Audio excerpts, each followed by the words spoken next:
This is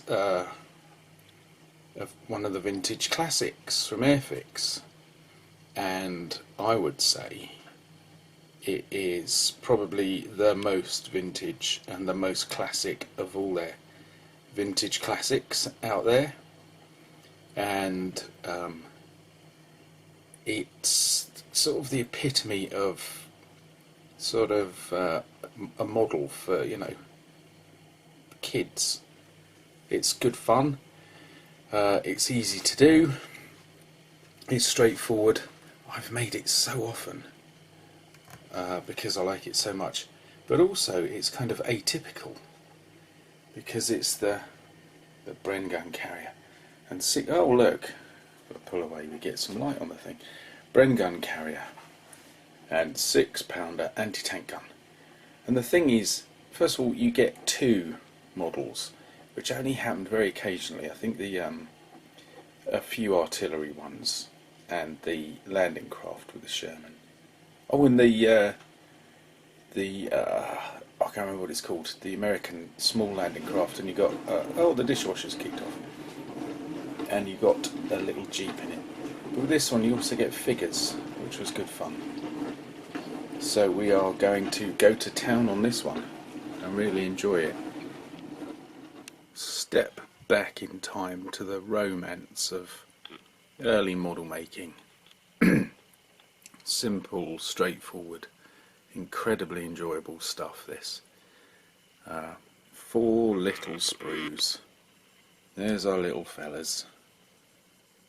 Bits of the Bren gun carrier. There's its sort of main base thing. There's the underside of the hull and bits of the gun. We're back in the 60s, aren't we? I don't know the precise date, I should look it up. But this is real model making at its most kind of glamorous, kind of nostalgic, but definitely the very heart of model making itself. So I'm going to go off and spray it green. I should do some desert ones of these one of these days, so maybe I'll get another one. I'd sprayed the whole thing in a very dark green, which seems to be the kind of colour that I remember tanks being when you'd have them in like parks. That's a bit patchy, it's not a good example, but when you have them in like parks and town centres, and then the Bovingdon Tank Museum, an awful lot of British tanks would be in this dark glossy green. It certainly was in use after the Second World War, from what I've heard from veterans, and it seems to have been in use occasionally between the wars. So that was my base colour, but I've smudged it. I've smudged it all up with other kind of surface, not muck, but just to tone it down a little. And hopefully that'll serve, and once it's glued together I can blend it all in. I haven't done the men, I'll do them in their own right. So it's time to let the paint dry and then get gluing. So far so good. It's of its era, so nothing really fits perfectly. You can see the light coming through in that corner.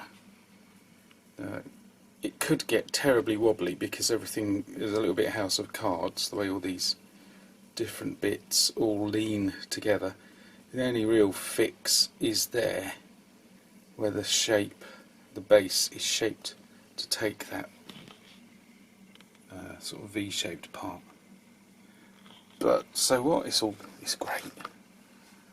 Love it. There we are with the Bren gun carrier done. It's a bit gluey here and there. In fact, it's still wet, but I can sort that out in time. A little bit wobbly here and there. I've never been satisfied with the join there because the plate is at an angle. Whoops. Let me see. top part of the plate is at an angle, but oh, it's very gluey, isn't it? But the kind of mudguard bit is at a curve, and it's a long time since I saw a real one of these. I can't remember. Got a Tamiya one somewhere in a box, 1/35. We'll get around to that one day. And gluing the bases on the figures, I think that'll make them easier to paint, and just making a start on the gun. And the major bits of the gun. There they are. A few bits glued on already. So I will be assembling all of that very shortly. Forthwith. Well, you don't really want to pause putting the gun together, I can tell you. It's a bit all or nothing. Everything's tiny and fiddly and dependent on one another. So it got done. That's that. And there's our little figures. I've painted them just not too incredibly detailed-esque, just the basics, and I think a bit of weathering to do. I haven't put their bases on yet, but we'll get round to that. I like them without, because the bases are quite big, but that's part of this nostalgia romance thing.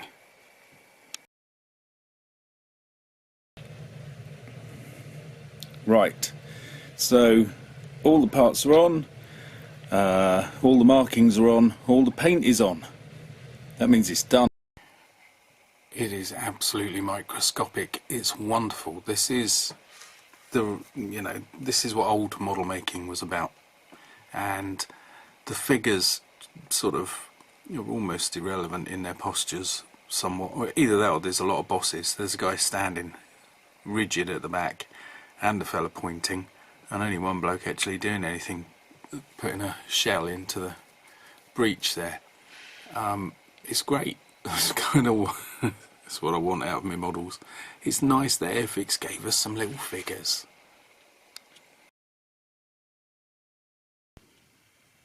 There we are then.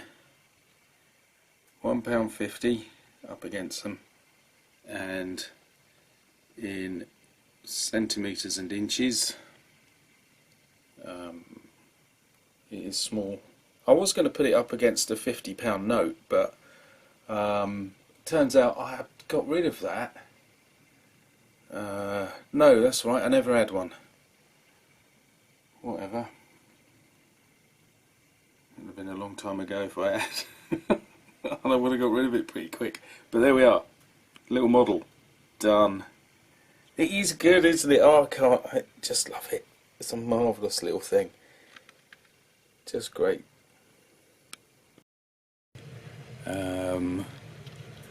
As for the figures, the painting, I've done it based on my interaction with British uniforms, let's put it that way. Through work years ago, well, and sometimes now, I get to see and handle collections and work with them, particularly costume and stuff, and real British gear. I've rarely found a British helmet that's khaki. It tends to be a greener shade than the fabric, so I've done that. Not a lot greener, it has to be said, just a bit. So I've gone for that with our little characters, and there they are, hard at work. And here we are with a little vignette, not a diorama. I've had people complain about these before, saying, oh, that's a rubbish diorama. It's because it isn't one. It's a little cluster of handy objects to give a little bit of context to this lovely little model. Put it in its sort of native environment. And you can see the fabulous Bren gun carrier in the distance. There it is. And I suppose it's at this point that I have to confess to a minor disaster, which I've been hiding, and that is put the tracks on the wrong way round. The whole, when I say tracks, the whole, you know, suspension gear. I do not know, I think I know how I did it actually. I put number 3 on the wrong way round on the Messerschmitt thing a long time ago. Anyway, I'd laid the pieces out the right way round, then turned the hull of the carrier around just to check it and put it down the wrong way, and then put them on autopilot. So here we have an error. And I told me mate, and he said, well, it's obvious it's just going in reverse. Thank you. That is my claim. That's the best I can do now. I've really cemented them on sturdily, because it's a tiny little thing, it could be very flimsy, so slapped a load of glue on. I'm not going to be able to pop them off. There we go.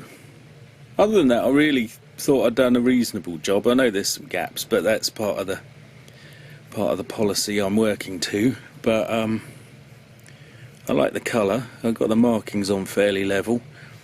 I've got a bit of muck on for 1/72, and made a complete mess. Otherwise, what a twit.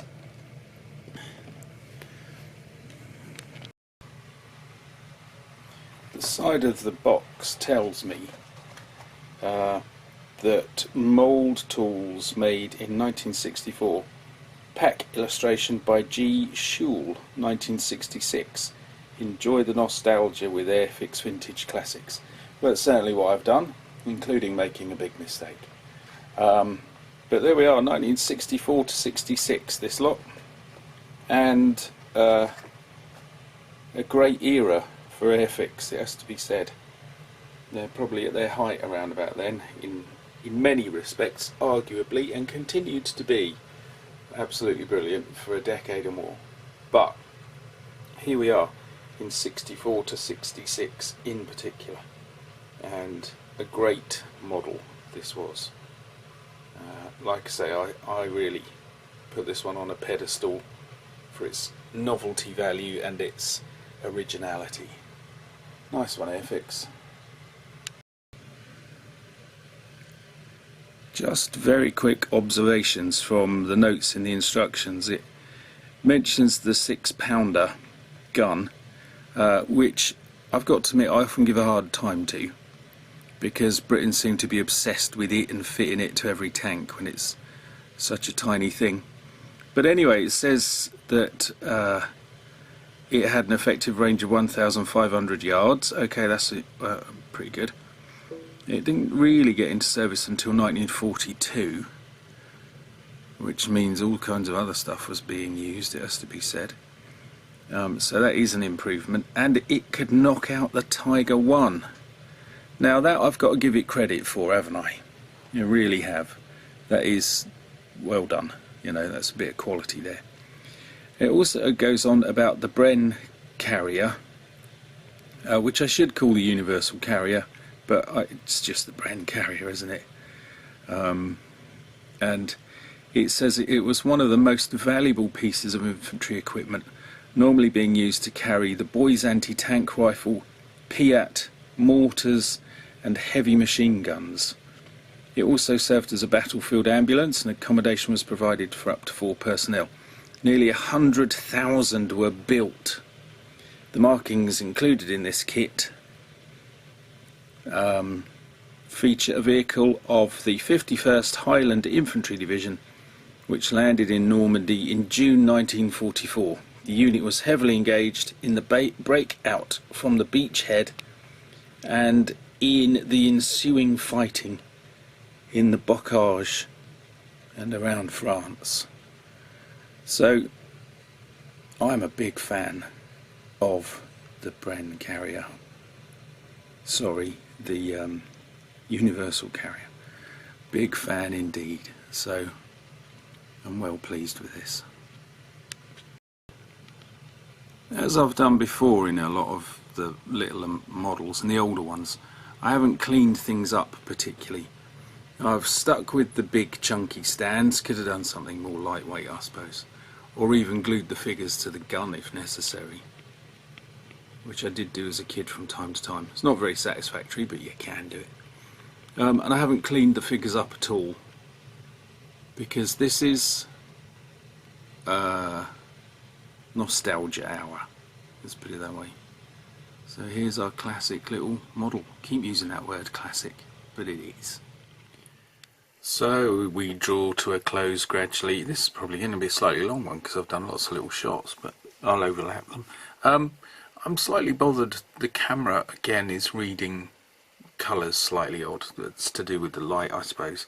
I wanted the guys' uniforms to appear browner because the khaki tends to be a bit brown, but it's all going a bit green. They look brown in real life, that's all I can say, which is, you know, never mind, that's all. The other thing is, I was looking back at some of the shots. They're almost a sort of film noir or expressionist. I was really enjoying the kind of the ruined house in the background projecting long shadows with its window embrasures creating long stretched gaps. There was just one there, which I think is rather fun. What I should have done is put them all the buildings and bits of landscape at crazy angles. Maybe I'll do that another day, which I'll enjoy, but probably annoy a lot of people. Never mind. But one way or the other, you know. There you go. Look, see, you shouldn't get a shadow on the sky, should you? There's that film Mosquito Squadron, I think, with David McCallum, and it starts with a mosquito crashing, and it's quite clearly on a bit of string, and it's got a firework attached to it, so it looks like it's going down in flames, and the aircraft projects a shadow on the sky behind it. Terrible situation. Poor David McCallum. It's probably the story, I'm sure, is pretty good, but I can never get past that bit. Anyway, it's fine coming from me, isn't it? Well, I'm doing this, I'm not making big films. But anyway, we're off topic. So here we are with our men, our gun, and our Bren gun carrier, which was a marvellous combination in real life and a marvellous combination as a model. I was watching the end of a film, I think it's called Desert Victory, which is a kind of documentary from the war period, sort of summarising the El Alamein campaign and stuff before. And the last shot, as all the titles are going up, is of about 20 odd of these carriers riding through the desert with, I think they got flags flying, small flags on their radio masts, and they just it looks like ancient cavalry in bizarre chariots hurtling across the desert, spreading dust everywhere. Anyway, thank you for watching. I'll see if I can do something without making a mistake next time. See you soon. Whee!